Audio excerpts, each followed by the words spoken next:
जय श्री राधा रानी सरकार की, जय श्री कृष्ण भगवान की, जय श्री राधा रानी छठी महोत्सव की। मंदिर श्री बंसी वाले महात्मा यूट्यूब चैनल की ओर से हम आप सभी भक्तों का हार्दिक अभिनंदन करते हैं।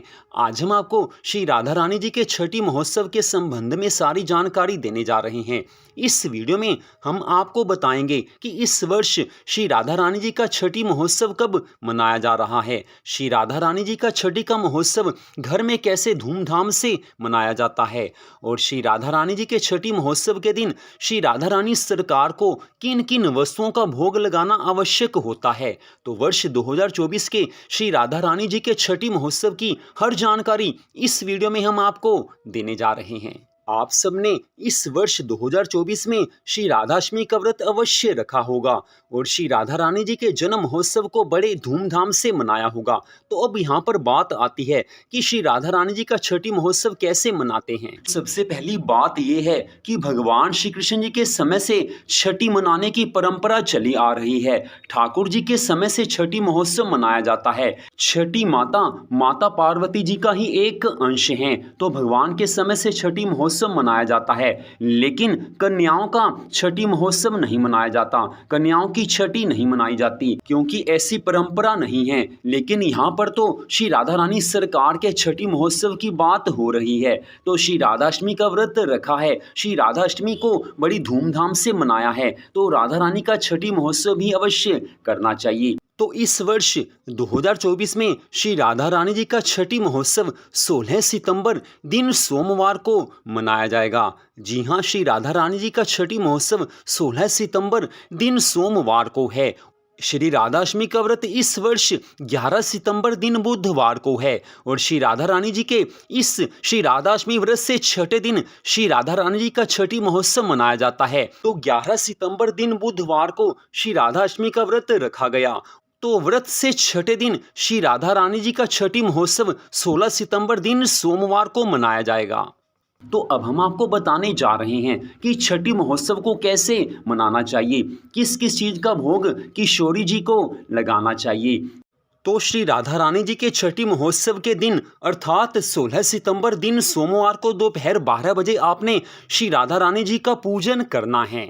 पूजन का समय थोड़ा आगे पीछे हो सकता है, लेकिन दोपहर में पूजा करनी चाहिए। पूजा में आप श्री राधा रानी जी की प्रतिमा को पंचामृत से स्नान करवाएं, धूप दीप से उनका पूजन करें, उनको फूलों की माला पहनाएं और पूरी श्रद्धा भावना से उनका पूजन करें। ठाकुर जी की पूजा भी साथ होती है। लेकिन अगर आपके घर में राधा रानी जी की प्रतिमा नहीं है, श्री राधा रानी जी का विग्रह अर्थात उनकी मूर्ति नहीं है, तो आप श्री राधा रानी जी के चित्र का पूजन भी कर सकते हैं। लेकिन श्री राधा रानी जी के चित्र को आप तिलक लगाएं, ठाकुर जी के चित्र को आप तिलक लगाएं, उसके पश्चात उन्हें फूल माला पहनाएं, श्री राधा रानी सरकार के श्री चरणों में फूल अर्पित करें, भगवान की पूरी श्रद्धा भावना से पूजा करें। श्रद्धा भावना से पूजा होगी तो श्री राधा रानी जी की अनंत कृपा मिलेगी। तो अब यहाँ पर विशेष बात आती है कि श्री राधा रानी जी के छठी महोत्सव के दिन किस किस चीज़ का भोग किशोरी जी को श्री राधा रानी सरकार को लगाना है। तो उसके बारे में सबसे पहली बात, श्री राधा रानी जी को अरबी की सब्जी सबसे अच्छी लगती है, तो अरबी की सब्जी का भोग लगाना चाहिए। साथ में आप रोटी या पूड़ी बना सकते हैं, रोटी या पूड़ी में से कोई एक चीज़ जरूर होनी चाहिए। इसके बाद बात आती है कि आपने श्री राधा रानी जी को कढ़ी चावल का भोग भी लगाना है। वैसे ये भगवान श्री कृष्ण जी को प्रिय है, लेकिन छठी महोत्सव में कढ़ी चावल अवश्य होने चाहिए। अगली बात, श्री राधा रानी जी को मीठा पान प्रिय है, मीठे पान का भोग भी आपने लगाना है। तो अब बात आती है कि कौन सी मीठी वस्तु का भोग लगाएं। तो आप घर में खीर भी बना सकते हैं। अगर आप घर में खीर नहीं बना सकते तो आप बाजार से कोई मिठाई ले आइए, क्योंकि मिठाई का भोग या मीठी वस्तु का भोग जरूर लगाया जाता है। इसके बाद बात आती है कि श्री राधा रानी सरकार को आपने किसी न किसी फल का भोग अवश्य लगाना है, वो कोई भी फल हो सकता है। तो इस तरह से इन 7 चीज़ों का भोग आपने श्री राधा रानी जी को जरूर लगाना है। है। लेकिन अगर आप मीठा पान किसी कारण से नहीं लेकर आ सकते तो आप उसकी जगह पर किसी और मीठी वस्तु का भोग लगा दीजिए। तो इन 7 चीज़ों का भोग आपने श्री राधा रानी जी को अवश्य लगाना है। अगर इसके अलावा आप और कुछ भी चाहें तो वो सब कुछ आप भोग लगा सकते हैं। और यहाँ पर एक और बात, अगर अरबी की सब्जी आपके यहाँ पर नहीं मिलती, आप अरबी का भोग नहीं लगा सकते, तो किसी और सब्जी का भोग आप उसकी जगह पर लगा सकते हैं। तो 7 वस्तुओं का आपने भोग लगाना है।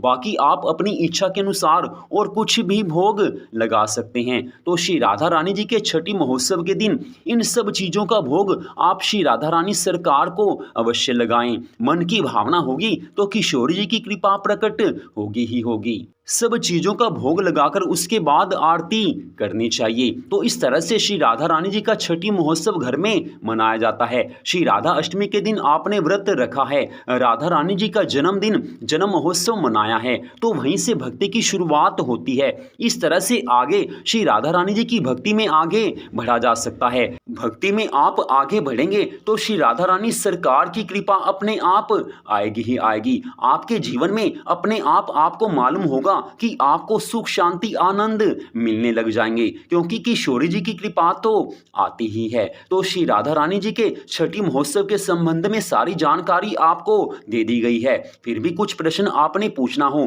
तो सामने मोबाइल की स्क्रीन पर हमारा मोबाइल नंबर दिया हुआ है, आप कभी भी फोन करके सारी जानकारी प्राप्त कर सकते हैं। तो मंदिर श्री बंसी वाले महात्मा यूट्यूब चैनल की ओर से आप सबको श्री राधा रानी जी के आने वाले छठी महोत्सव की हार्दिक शुभकामनाएं। श्री राधा रानी सरकार की, भगवान श्री कृष्ण जी की, श्री राधा जी के छठी महोत्सव की अनंत कृपा सदा आप सब पर, आपके परिवार पर बनी रहे। इसी मंगल कामना के साथ जय श्री राधा रानी सरकार की, जय श्री कृष्ण भगवान की, जय श्री राधा रानी छठी महोत्सव की।